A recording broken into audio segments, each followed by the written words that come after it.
Hallo, hi. Hi. Es ist jetzt 12:30 Uhr und wir starten mit der Lunchtime Lecture. This lecture will be in English. Today Sorry with about us, that's okay. Today with us is Liam Healy. Thank you, Liam, for coming. Liam is a designer, researcher, and lecturer based in design at Goldsmiths, University of London. I'll briefly say something very briefly. So Liam's work I consider important for two reasons. His work draws attention to the politics of the design of civic landscapes in Europe and its migration policies and state border enforcement. His work develops knowledge and intervenes in how borderscapes are made through his work in the Calais jungle, the refugee camp on the French-English Channel, and another site. And secondly, I find Liam's work exemplary and very instructional in opening up the work of designers. It challenges the epistemologies of design. It moves away from the problem-solving rhetoric. It generates new methodological concepts that may guide design as a practice of participation in asynchronous relationships, so both between humans and non-humans, and its inevitable fallouts. He shows with his work how, as designers, we can introduce objects into situations and trace their effects, and not stop there, but continuously engage in this material shaping of the world. A very short formality as well. So the talk will be about 40 to 45 minutes. After that, we can discuss questions, and we will finish at 1:30. Please could you leave your microphones off, and please post questions into the chat where we will pick them up, and we will record this talk and we'll make it available on the NDU website. And now, Liam, the stage is yours. Cool, thank you. Right, I'll try and remember how I did this before.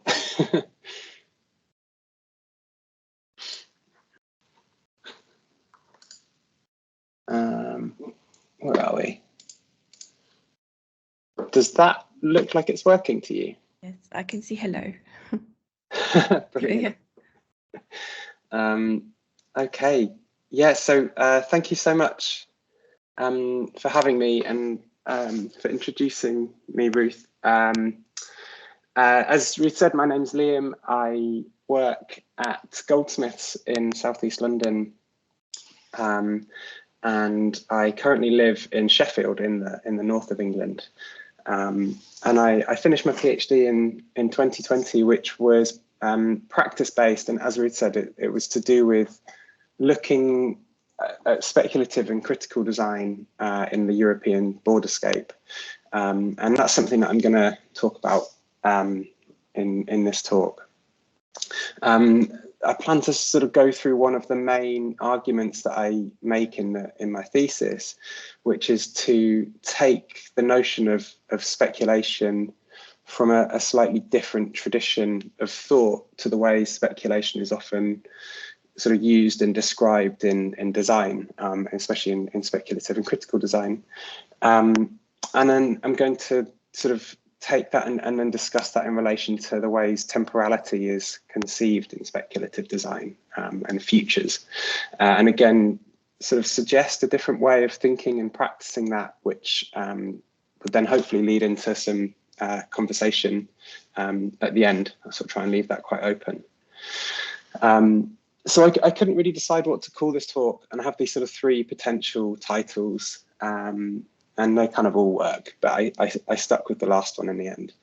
But essentially what I want to talk about is developing this different notion of speculation that's from more kind of speculative thought rather than the way speculation is sort of conceived in speculative and critical design. Specifically, I kind of drew from perspectives in science and technology studies, so STS and actor network theory, which I'll refer to as ANT, as well as speculative philosophy. So it's really inspired by some of Isabel Stenger's work, for example. But I guess the sort of a key kind of move in that research was taking this notion of asymmetry, which is a real kind of core tenet of STS, and its concern with agency to sort of help think about what forms of speculation are possible in a given setting, and to think about who gets to speculate, and the ways that non-humans, for example, border walls, bicycles, and so on, structure speculative possibilities. So in my research, I sort of proposed and made these different devices or prototypes, I sort of refer to them in different ways, to affect a situation so that we can enact these different kind of possibilities and kinds of agency. And importantly, to then sort of follow through with them and to see what they do and see those objects as a site of research. So this is sort of the lens that I suggested to kind of rethink speculative agency. And as part of this, I've been working with this notion of A-firmative speculation, and really moving from critical design, which is arguably to do with critiquing and discussing the politics of technology and revealing structures of oppression to a kind of audience, to a sort of constructive reading of design research that's concerned with possibles and rather than predicting, critiquing, and sort of inviting people to debate, but actually sort of acting in the world. Hello. Oh, hello. I'm not sure what was that. So this is, I think this image was one of the kind of poster images I sent out, and I'm sure lots of people will be familiar with this. And this is a kind of a hacky kind of rewrite, this sort of in progress rewrite that I'm kind of making of this. So on the left is this sort of quite well cited manifesto made by the designers Tony Dunn and Fiona Raby, who sort of coined and popularized the term critical design, and then have sort of taken it into speculative design with lots of their colleagues and students from the Royal College of Art in London. I'm aware that I'm going to kind of join up speculative and critical design, and I know that there's sort of different sort of strands of that, but it's really sort of for convenience. But really, I sort of take this tradition of viewing design critically from Tony and Fiona, and how it sort of understanding how it, looking at how it affects social worlds. And then the sort of, I guess, the speculative version of that is then speculating on design futures. So sort of taking that critical into futures, where audiences are then sort of invited to debate the implications of that. And this often takes place in design galleries and art galleries and museums and so on. And I'm sure most people will be familiar with that work. I suppose my background and training is kind of tended towards critical design and viewing design critically. But really, rather than focusing on speculation as a kind of cognitive activity to do with dreaming up futures and dystopias, as it often seems to do, I'm interested in developing these sort of situated forms of affirmative speculation concerned with consequences. And I like to borrow this, I think this is summarized quite nicely in a phrase from Isabel Stenger's, this notion of caring for the possible in order to pay attention to what people and those things do. So I guess my research builds more on the sort of tradition of designing and deploying research devices. Some people refer to them as probes, like Bill Gaver, and using them sort of in dialogue with forms of ethnography and design research. So to sort of go back to this image that I'm showing, I've added this third column on the right to this sort of ongoing manifesto that draws from Tony and Fiona's invitation. They quite explicitly invite these other approaches to design away from the kind of normative approaches.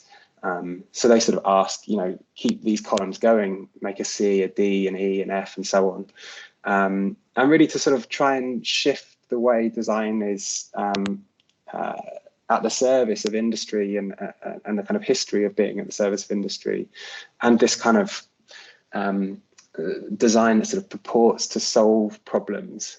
And I'm going to come back to some of these terms sort of throughout, and I'd be really interested to discuss some of these ideas.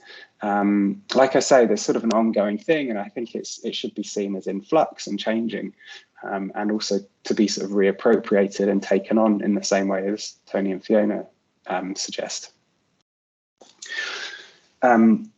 So as Ruth mentioned, concretely, my PhD research involved exploring the European borderscape and the kind of relations that speculative and critical design could foster there. And I quite often talk about this image on the left, which is a photograph of that I took while I was volunteering in Calais, actually before the research started, that kind of really provoked the project for me. So it's of a boy living in the jungle refugee camp in northern France in Calais in 2016, reading a hat that reads "Design Unlikely Futures" on it in a stylized punk typeface, which actually references the American thrash metal band Suicidal Tendencies. I'm not sure, maybe that's a lost reference, but the hat is made by a snowboarding company, quite a large snowboarding company called Analog, which is owned by Burton, the sort of very first snowboard producer. But this sort of catchphrase on the hat really got into my head, and I kept coming back to it, and I sort of left asking what designing unlikely futures would mean in this place where the future for the people living here is really highly constrained and actively being closed down by the people that were there, like border guards, but also racist politicians and their policies in the UK and also in France, and all of the sort of technology and objects at their disposal that afford them to sort of close down these possibilities.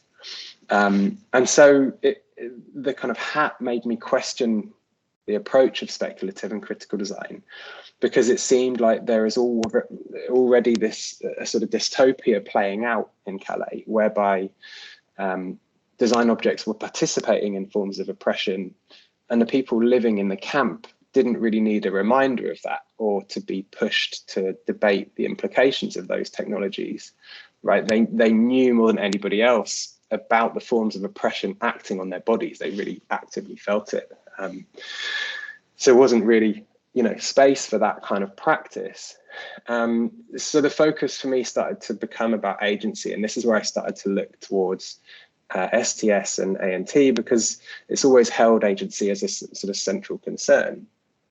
And specifically, I took the notion of asymmetry, which I kind of then use in the title of the thesis and throughout to sort of unpick different kinds of asymmetry in the research.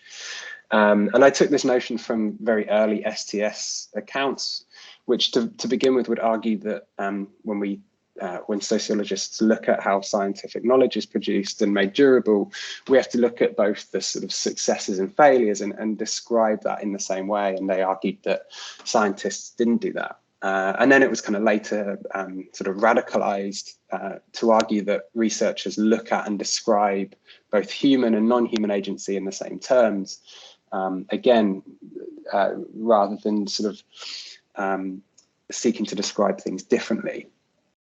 But I found it a really helpful concept because it helped me to look at concepts like agency and as I'll go on, temporality from sort of multiple perspectives and consider if they can ever really be seen symmetrically. And this is why I sort of adopted this A/symmetry, because I'm not convinced that they, having worked through this research, I'm not convinced that they ever can be symmetric, especially in this sort of research setting. So the first design that I attempted to kind of look at and explore agency with was this tandem bike.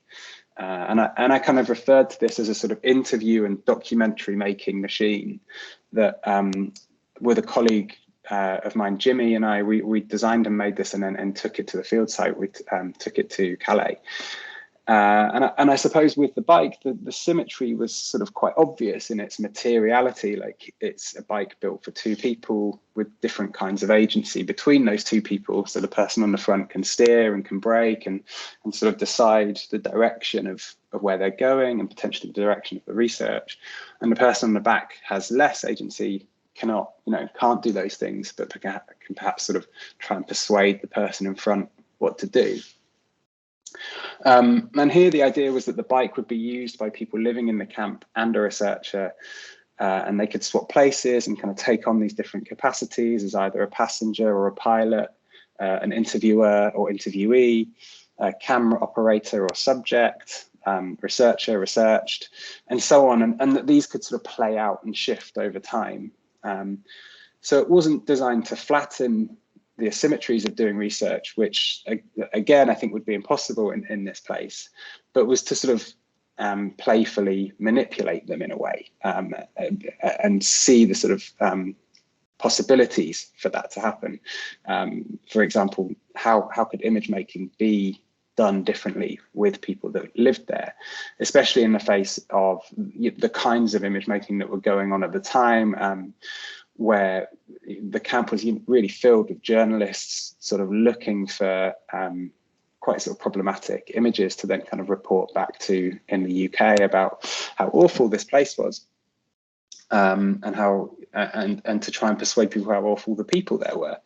And so this was kind of where this started, and in theory the bike sort of worked, and lots of people were really kind of drawn into and attracted to the research because the bike was this really kind of compelling and fun object. Like, people enjoyed riding on it and people enjoyed using it around the camp. But and somewhat obviously it stirred up lots of problematic relations as well around, who got to use it, who felt comfortable on it and around it, what we did with the data, and how we could gain, informed consent when the bike would sort of disappear off into the camp and was exchanged between many different hands and passed on and passed back and so on and so on. And it really sort of became out of control. And this also, but this also highlighted some of the problems over the control over the research that was produced. So we would sort of take the data back with us across the border to London, where the people that we'd then been working with were stuck in Calais and obviously couldn't kind of come with us and come with that data. That's the entire reason the camp was there. Excuse me. Yeah, and I think that this isn't even to kind of mention the fact that we were conducting research in a space where people's most basic needs weren't being met, and I think that really haunted this kind of feeling of an understanding of asymmetry in that place. And for me, it really started to point to the limitations of design and design objects when it comes to rearranging agency. Just to give a very brief example as well, we found that of this kind of question of who got to use it, we found that women who lived in the camp didn't feel like they could ride the bike for lots of different reasons, and so the bike then seemed to sort of mirror back these asymmetric relations of the camp that kind of pre-existed us arriving.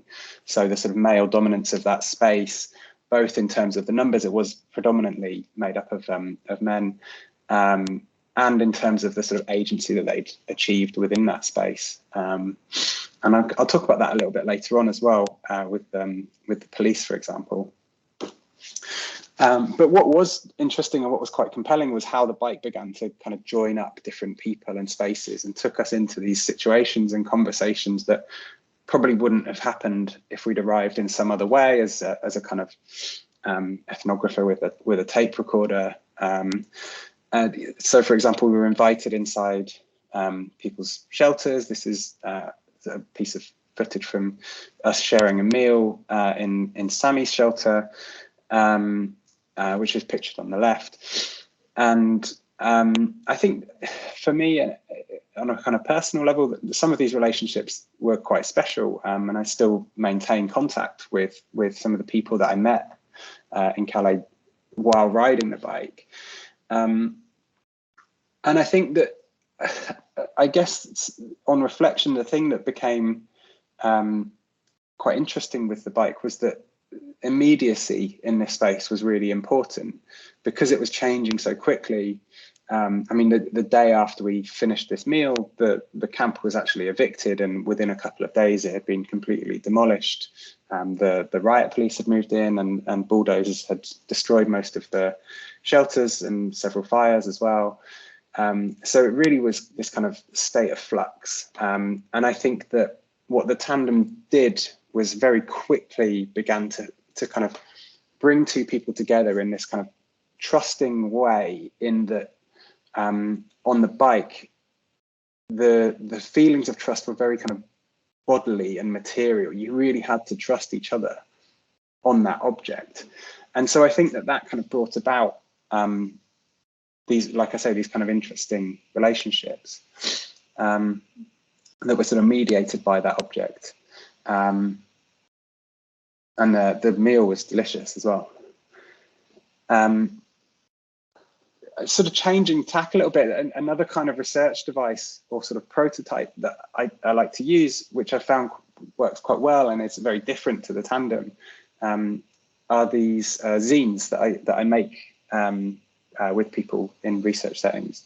And I see these as a way of sort of bringing together forms of participation and DIY design to kind of unpick the asymmetries of doing research. Again, it's not flattening it, that isn't going to happen, but can kind of playfully intervene in kind of processes of authorship and sort of research direction.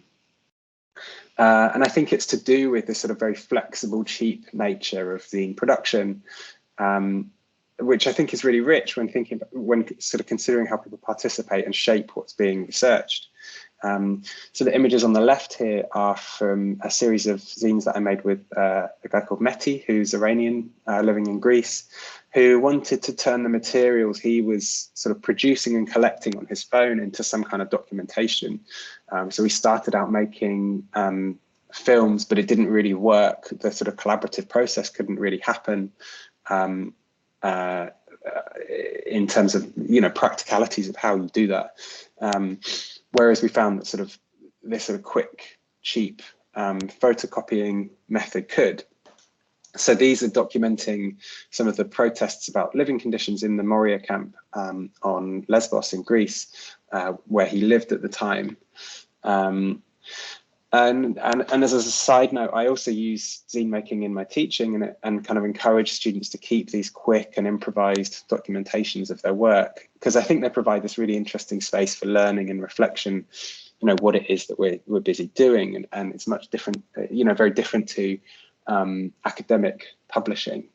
So I'm really kind of convinced of the value of coming back to these low tech objects through this kind of work.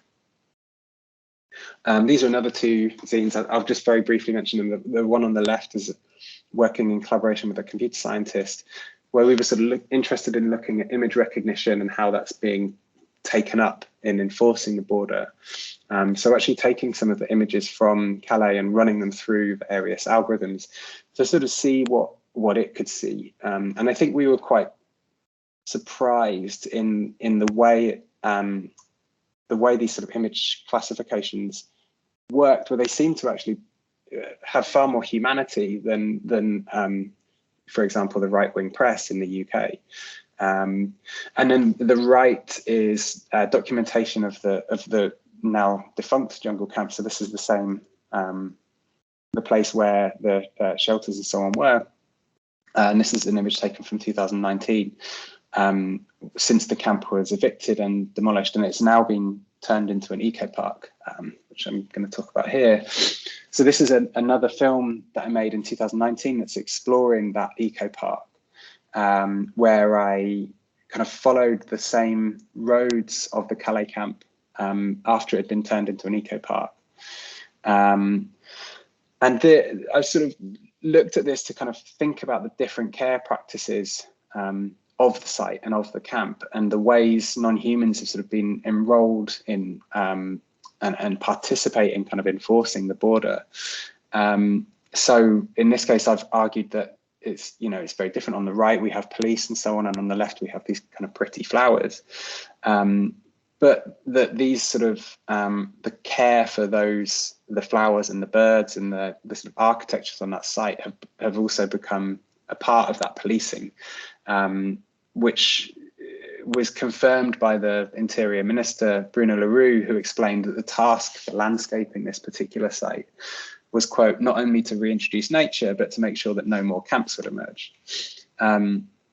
So the kind of these newly excavated ponds and landscapes prevent people from sleeping in the kind of undulating and wet space. Several kind of bird viewing hides and boardwalks and so on have been built for experiencing the space as a tourist, but these also double up as vantage points for surveilling the area by the police, who still kind of regularly patrol.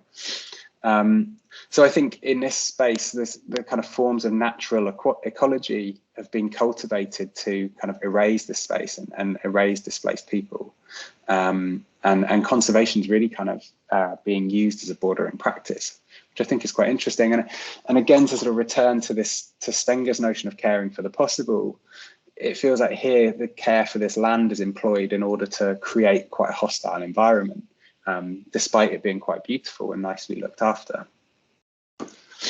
How am I for time? So, oh wow, I need to speed up. So just to return to this sort of image at the beginning and shift slightly to a more theoretical approach, I want to sort of explain where this notion of affirmative comes from. And in my reading, I've encountered a sort of problem of language in defining speculation. So in the A-B manifesto, Dunham-Raby characterized side A, which they sort of refer to as normative or mainstream design, as affirmative. But there's this quite confusing parallel between this and another definition given by the anonymous group of academics who write under the name of Uncertain Commons, wrote a brilliant book called Speculate This, who also describe a notion of affirmative speculation, but they're very different to each other and largely kind of contradict each other. So I found that affirmative has got two meanings. The first is to sort of agree to something, which isn't especially helpful. It seems too similar to sort of affirmative. And I think this is what Dunham-Raby mean in the sort of A column of their manifesto. Whereas Uncertain Commons define affirmative as being concerned with firming up the future, removing risk, or colonizing what is possible. And they situate that in opposition to affirmative. So this sort of second definition of affirmative is to be supportive, hopeful, or encouraging. And as a proposition, I think that's far more helpful and in closer alignment with the way I kind of want to use this. So Uncertain Commons write that affirmative speculation is not a self-congratulatory affirmation of what we are. It is rather an affirmation of what we might become. So I kind of take this to mean an encouragement of the unlikely and the definition of practices that are risky and sort of stir up the future against those that try to exploit it in the name of concentrating power and resources, which I think is what speculation is often kind of refers to, right, in terms of financial markets and so on, to do with sort of funneling power and resources up. And this is why I've proposed naming this third version, affirmative, to distinguish between those definitions and describe a mode of speculation that resists and is not used to firm up or predict or stabilize futures, but to engage with sort of propositioning or enacting what otherwise is deemed unlikely. So really sort of naming and paying attention to that A in affirmative, and A as in not or without, to sort of emphasize the encouragement for what is not known, but that might be possible. So this is where I'd sort of adjust the first line of the A-B manifesto. I'd change affirmative to affirmative. I think Dunham-Raby's column B can keep critical. I think it's really important, but I'd sort of propose this new third column of affirmative speculation. And to sort of take a slight change of tack, I want to return to the notion of futures that I sort of alluded to from the cap at the beginning. And and to think with another kind of aspect of SCD that I want to unpack a little bit, which are its relationships to sort of time and temporality. So this image is again kind of quite well cited and is used quite regularly. It's of the futures cone, which is become a sort of methodological tool to sort of enable and rationalize, but also sort of produce speculative design and to sort of speculate on possible futures, and bring, I guess the way that that it's used is to then bring those into the present so that an audience can kind of debate their implications. And for me, this is a really useful indicator of SCD's relationships to kind of linear temporality, or perhaps what Elaine Gann calls the ladder of time. So it's sort of situating itself very specifically in relation to the present and these sort of four sort of versions of the future. So to sort of consider and think of an alternative, I want to look at the tandem briefly again. And I found that in use in Calais, the bike took on these shared but also sometimes conflicting temporal rhythms of the riders. For example, here, Sammy and Kay, who lived in the camp, had this kind of need for speed. They wanted to fly around as fast as possible, spinning until their feet fell off the pedals, which was kind of a problem for us, because when the tandem was going fast, it was really kind of useless at carrying out any research. We couldn't have a conversation or an interview, and the bike sort of became this sort of a thing of play, rather than doing the sort of serious work of conducting research or transporting things or being helpful. But this was also really important.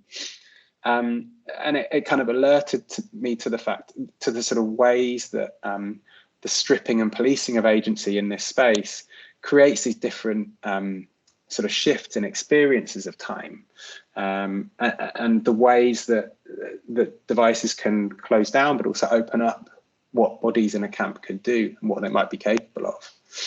And I think it's a really important point to make that it's not true that people in the camp didn't have agency. They had a huge amount of agency, which was demonstrated in the kind of construction of the camp itself, where it was really built by people on the ground. But I guess that my point is that the addition of this device could sort of disrupt that and disturb these existing patterns by opening up these sort of temporarily shared worlds, which also kind of contradicted each other. And obviously the device does lots of different things depending on who is on it, and without anyone on it, it can't really do a lot. Which kind of brings me to this example where this is a part of a project by Dunham Raby called the Very Large Bicycle, which was as part of the United Micro Kingdoms project from 2013. They sort of situate this as a vehicle for a fictional future world or state where the UK has been divided into 4 political groups.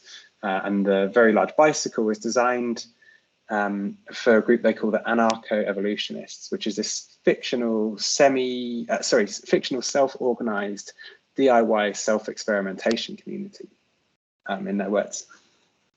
And I found that the sort of model of this Very Large Bicycle is kind of evocative of the tandem in a sense. It's this sort of multi-user vehicle that problematizes semi-anarchic relationships to transport in this kind of self-organized DIY setting. But of course, it's a scale model and it's not intended to be used. And as such, this sort of relationship to a fictional anarchic future remains in the kind of cognitive realm. The realization is very different to the tandem. So the Very Large Bicycle is in a museum. It's in this very controlled space and it's being looked after and protected by the sort of typical infrastructures of a gallery. And again, I'm going to come back to this phrase of this sort of Stengerian phrase of caring for the possible. It seems that the sort of caring for this model limits it in a sense to a kind of cognitive and conversational form of speculation in an audience around different modes of political organization. It doesn't sort of enact them. So I find this kind of contradiction between these conceptions of care that we find in sort of museum practice and what it might mean to care for the possible, whereby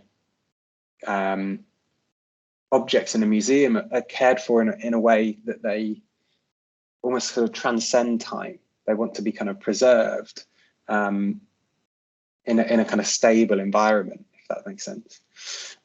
Whereas in a space like the jungle in Calais, that is, as I said before, it's inherently unstable. It's constantly shifting and unfolding. These care practices kind of don't really work, and they need sort of rethinking, I think. So here, caring for the possible is precisely concerned with artifacts being used and potentially becoming quite out of control. It also might result in them failing or getting rusty or breaking down or being broken and so on. So I think this kind of notion of caring for the possible then requires sort of relinquishing control so that objects can then participate in and generate these new relations and new forms of agency. And then the sort of problematize this, the final story, and I'm aware that I'm about to go over, so I'm going to be as quick as possible. The final story I wanted to tell is when Sammy and I were riding in the camp through one of the checkpoints into the jungle, and these two CRS riot policemen stopped us. They shooed us off the bike, and after grabbing the handlebars, cycled off together. And I kind of wrote about this very briefly in the field notes afterwards. About, unsurprisingly, the police are bored. Very little happens, or they choose not to intervene in what does happen day to day. But the bike broke that boredom. So I found that this encounter with the police, though it could be dismissed as a sort of funny or comical interjection in the research event, it also made me think about a careful kind of consideration of who gets to speak or who gets to speculate on the use of the bike and what that suggests for the other voices and users around it. So by bringing the police into play, the story suggests that the tandem was seen by both police and displaced people as something novel to play with. It's perhaps one of the very few shared kind of moments between police and displaced people. Or shared experiences, if you like, between those two groups. But the problem is the tandem wasn't designed to be an entertainment device for the police. And in this example, the device has been hijacked. So it's kind of raising this important political point of whose interests or whose speculations we're supposed to be serving. So letting the bike go out of control in Calais kind of means that the tandem has, had the capacity to be drawn into other forms of worlding, but in this example, it's one of policing and control, and it's kind of mirroring the existing asymmetries of the camp, and kind of really undermines and undoes the political commitments that we, as researchers, went in with. So I guess, in short, my point is that allowing these devices to get out of control is a kind of risky practice. And sort of to bring this back to more of a theoretical point, again, kind of trying to address this notion of temporality, Indigenous and decolonial scholars have long suggested that linear conceptions of time, like the futures cone, are quite Western ideas that are far from universal. And Michel Serres has also kind of questioned and critiqued these and devised what I think is quite a helpful image for thinking of temporality that doesn't sort of flow in this single straight line smoothly, but kind of flows chaotically and percolates, and he sort of suggests that it more closely resembles crumpling. So he gives this quite nice analogy of a handkerchief, whereby if it is laid flat on a surface, you can see these sort of fixed distances and proximities between points on it. But if it's then crumpled up, they shift and become close, or perhaps if it's stretched or torn, they become further away. So this sort of suggests that there are there are many other possible images of time that any given kind of event or research event could produce, and the handkerchief's just one of them. But I think I found this quite useful because it becomes the analogy sort of describes this constellation of moments and experiences and ontologies, and a constellation of different stakeholders and positions surrounding design objects. So instead of the sort of single point of the futures cone, the image suggests that the future of affirmative speculative design objects, if you like, centers around these multiple worlds and overlapping worlds that are all in flux and overlapping, rather than from this sort of solo designer gazing out towards the future. And I think when it's seen in this way, the futures cone seems to really concentrate the speculative agency in a designer that's viewed at the kind of tip of this linear version of temporality as a sort of fixed flow emanating from them into the future. And I think there's a problem there if these diagrams are to be used as a model for kind of generating speculations. I think we could do with coming up with some different diagrams, or to rethink the diagram altogether, perhaps, and sort of consider how we diagram with kind of multiplicity, with the people that we're engaging with the people that are riding the bike, and so on. And I don't really have a kind of answer to that. And I think maybe to kind of end, I'd say, and this is less of a conclusion, it's more of a sort of invitation of discussion. I've kind of drawn on another kind of fixed image of time in Michel Serres' Crumpling, and perhaps that kind of contradicts my point.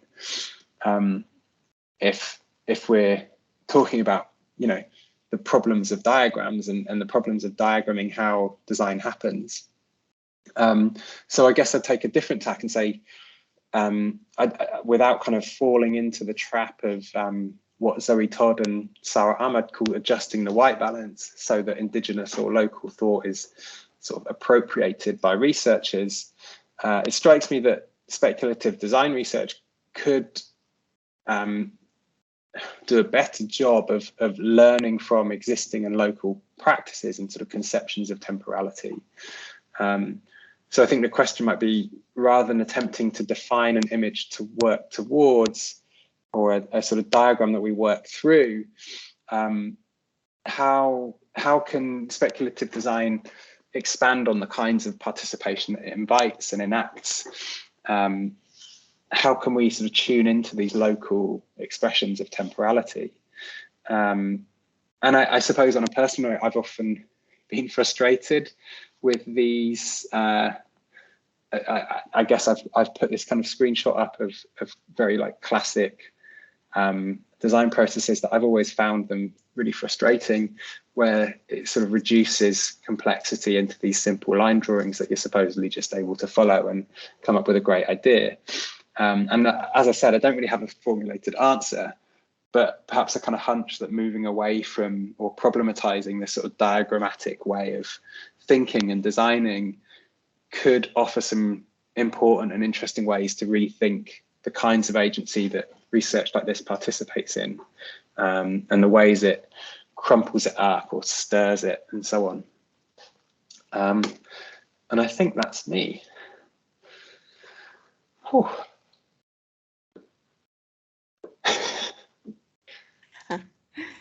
Thank you. Thank you. I'm sorry if I spoke too quickly, or. Oh, it was perfect. I think the timing's, well, it's almost perfect. No, it's very good. I've taken lots of notes, and I do have lots of questions too, but I would like to pick a question from the chat. Yeah, so Christoph is asking, is the goal to achieve symmetry? Is it possible at all? And I think I'm very familiar with your concept of symmetry because I've read a lot about your work, but I think maybe you could expand here. Sure. Yeah, I guess the short answer is no to both questions. I don't think it's to achieve symmetry, but to sort of use that as a way of practicing. So for example, with the bike, there is a kind of symmetry in there, in these kind of two positions on it. But that in itself is a kind of asymmetric relation. So it's not necessarily about flattening those symmetries, but sort of looking at those as almost as a kind of material to think and design with.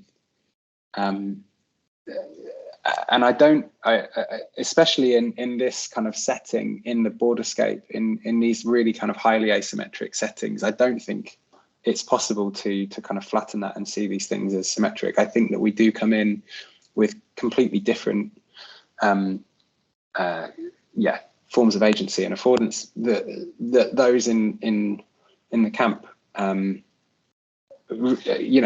can't achieve in the same way, or certainly can't achieve with design objects on their own, is my feeling. But I'm very open to being challenged on that. I think your bike very beautifully you described that with your bike very beautifully, the distribution of agency, the unequal distribution of agency on the bike, which you could also shift by, for example, swapping. The person at the front, you said, could steer and decide, and the person at the back can only try to persuade the person at the front to go another direction, maybe. Yeah. I also saw a picture where the person at the front was putting their legs up, so the person at the back could decide the speed or perhaps also direction. I don't know. Yeah, absolutely. And I think that those, I suppose we sort of introduced that object without those sort of expectations that those would then play out. Those kind of the micro decisions on the bike and the kind of conversations that happened on the bike.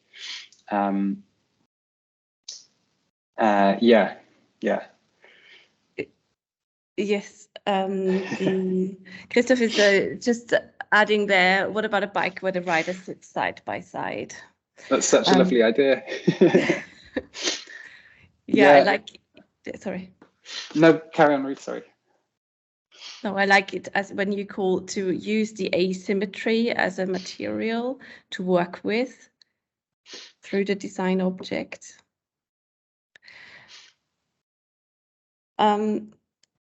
Now, I think that the refugee camp is a huge field of doing research, doing design research.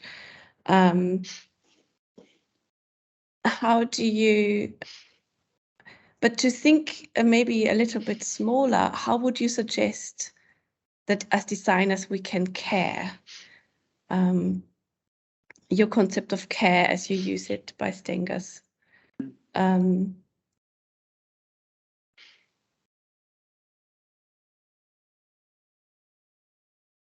How could we, so to put this as a question to you very practically, how as designers, when we design our objects and maybe to think about it as smaller as the refugee camp, which is very loaded, how can we care as designers with our objects? Yeah, I mean, I think that's I guess the sort of Stengerian quote there of caring for the possible is really to do with sort of paying attention to the ways these things play out and the ways people, for me, like in my reading of it, like the way these things get used, the way again agency is sort of expressed through that, and for us as design researchers to kind of tune into that and to notice those things. And I suppose that's where that kind of caring for consequences, like paying attention to consequences of things, comes. That's where that I think comes from. And I think care has become. I mean, care is always loaded.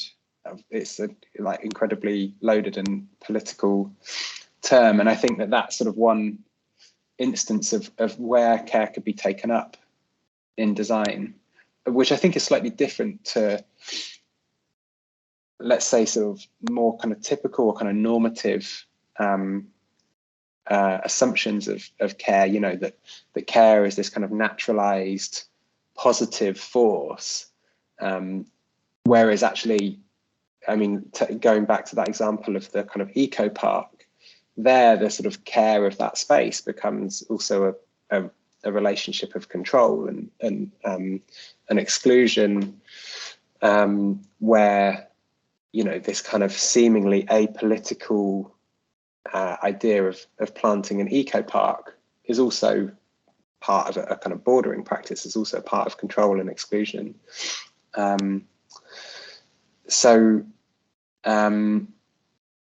Yeah, I think that's, I don't know, does that answer the question?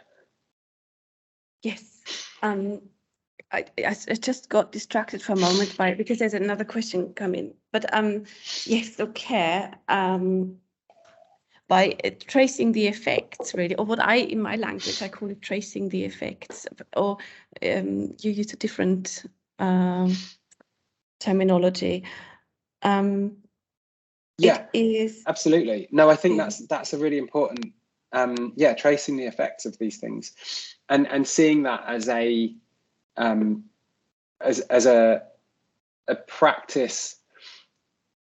I suppose in a kind of normative version of design, it's a question of producing objects and sending them out into the world, and that's kind of the end of the designer's remit. Whereas I think within design research, the question really is of, yeah, tracing effects and seeing what things and people do with those objects. So I think that's a really, really important point. And finding ways of, as you mentioned, finding ways of new ways of including the people using these objects, new forms of participation. And this is really, I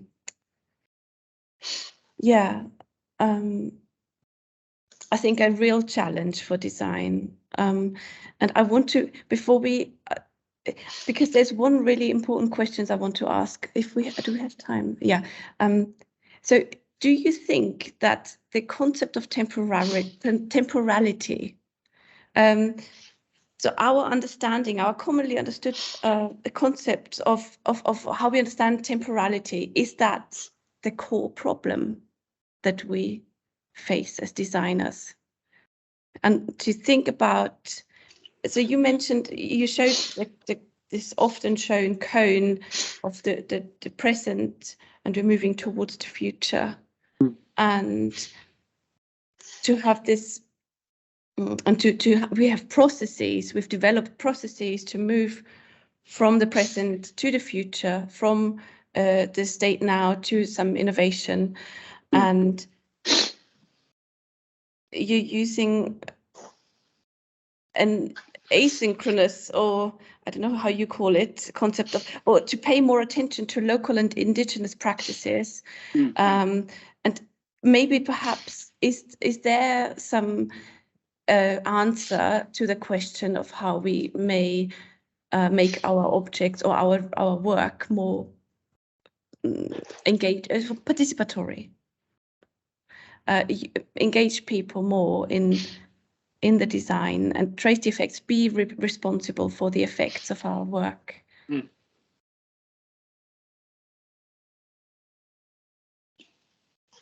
Yeah, I suppose, again, I guess it comes back to that point of if it would almost be a kind of contradiction to say, you know, we must do X, Y, and Z. If we do this, then everything will be okay. And I think it's really, I guess it's to do with paying attention to those sort of local instantiations of time, you know, and temporality, where and again, it's kind of focusing on the sort of micro interactions on the bike, to do with these sort of shared and kind of conflicting relationships, for example, to speed and to to the sort of experience of temporality in the camp. That's I think what I mean by sort of tuning into those sort of local instantiations, and yeah, and you know, not necessarily, and I suppose in like a bigger picture, not seeing the kind of, I mean, it feels like an obvious point, but this sort of straight line of supposed progress that you know, designers like to kind of invoke in terms of how we've solved so many problems and so on, and in reality have just opened up new problems. Right, so I think that there's a sort of like baked in relationship there between a kind of, yeah, a smooth geometric flow of progress and temporality with those kind of the sort of issue of problem solving rhetoric. I think this actually you're already, I think, talking to that question that's in the chat now. What's your understanding of invocation in your third column, close to the bottom, instead of innovation? Yeah, so innovation, I think, is the term that Dunham Raby used to characterize kind of normative design, and then I'm trying to remember, they used provocation to describe critical speculative design, critical design, let's say. And I think I'll have to, Krista, if you're interested, I can send you the sort of extended version of this, where I sort of tried to describe the different terms that I've come to. But I've kind of added, instead of sort of keeping a slash, I've added an ampersand. So I've said and invocation. So I think that the kind of notion of provocation I agree with, but I don't necessarily think it's enough to just provoke, or, you know, kind of provoke a response or provoke a debate. And again, I guess that comes down to your point, Ruth, of sort of seeing the effects of things. So how can you then like invoke something else, invoke a different response, and not only just kind of leave it up to the audience to kind of quietly debate your project, right? How can you kind of then use that to sort of invoke new things, something else? Okay, thank you. Does that make sense? Absolutely, and I think I'll put you in touch with Christoph. And but lastly, I want to, I think, ask a question that might be interesting to some of the design research students here. How did you practically go about it? Could you give us some advice for zine making? What tools did you use? Yeah, I used whatever was to hand. I mean, we used to have an amazing old Canon photocopier that just gave the best black and white prints, and then they got rid of it. And so I found it really hard to find a nice printer since then. But that was just a regular A3 photocopier. And then I've sort of, I think I could maybe be accused of sort of fetishizing the aesthetics of zine making a bit too much. And you know, I bought a kind of guillotine to sort of cut them nice and squarely, and a stapler and so on, but you don't really need any of that. It could just be whatever you've got to hand, you know, using just a regular desktop printer and playing basically, and kind of cutting and pasting and overlaying stuff. So I don't know if that's very helpful. But really good tool.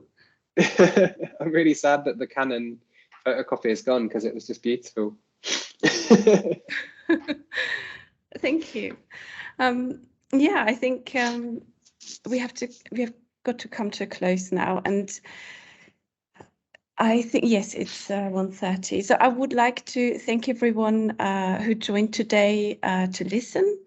Thank you to the support team, and very much thank you to you, Liam, for speaking about your work.